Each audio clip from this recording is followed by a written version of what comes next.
আসসালামু আলাইকুম, আশা করি সবাই ভালো আছেন। আজকে চলে আসলাম আমরা ভোলা ড্রিমল্যান্ড পার্ক, যেটা এখন বেশ আলোচিত ভোলার মধ্যে একটা পার্ক। আমরা টিকিট কিনি, প্রথম কাউন্টারে চলে আসলাম। সেখান থেকে কাউন্টারে আমরা টিকিটগুলো রেখে কী করলো, আমাদের টিকিট এত এত টাকা দিয়ে টিকিট কিনলাম, অর্ধেক সিটে রেখে দিল। এটা কি কাজটা ঠিক হলো?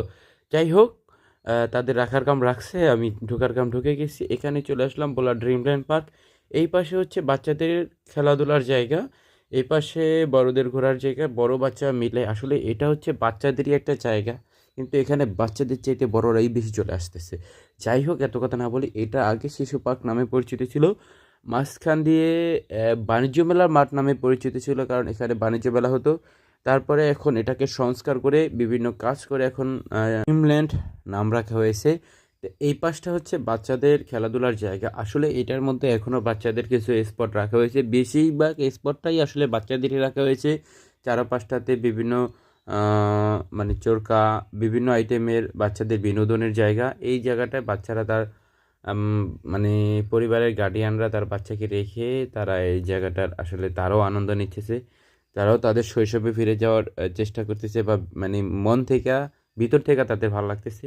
আমার কাছেও খুব ভালো লাগলো। তারপরে আমি এই স্পটটা থেকে ঘুরে ভিতরের স্পটে চলে আসলাম, যে স্পটটা একটু ঘুরে দেখি। এখানে আসার পর আমি নিজেকে দুইটা দেখতেছি আলো ছায়ায়। আমি বুঝতেছি না কেন আমাকে দুইটা দেখা যাচ্ছে। আমি প্রথমে তো ভয় পেয়ে গেলাম, পরে দেখতেছি যে না, মানে দুই দিক থেকে লাইট পড়ার কারণে আমাকে দুইটা দেখা যাচ্ছে।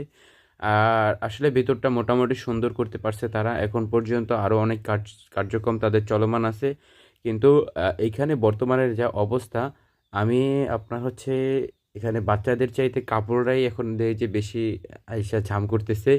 তো যাই হোক, এখানে মোটামুটি কাপলদের একবার আসলে আর কেউ দ্বিতীয়বার আসবে না, বাট বাচ্চাদের জন্য একটা বিনোদনের জায়গা। বাচ্চারা এখানে এসে বিনোদন পাবে, কারণ এখানে দেখার মতন জিনিসগুলোই বাচ্চাদের।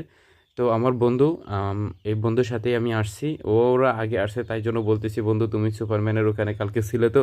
তো ওরা আইসা ঘুরে গেছে, তারপর ওদের সাথে আজকে আমি আসলাম। তো এখানে আসার পরে জায়গাটা আসলে অনেক সুন্দর লাগলো। এরকম চিত্রগুলা আসলে এগুলা বাচ্চাদেরই, মানে বাচ্চারা আকর্ষণ হয় এসব দেখে।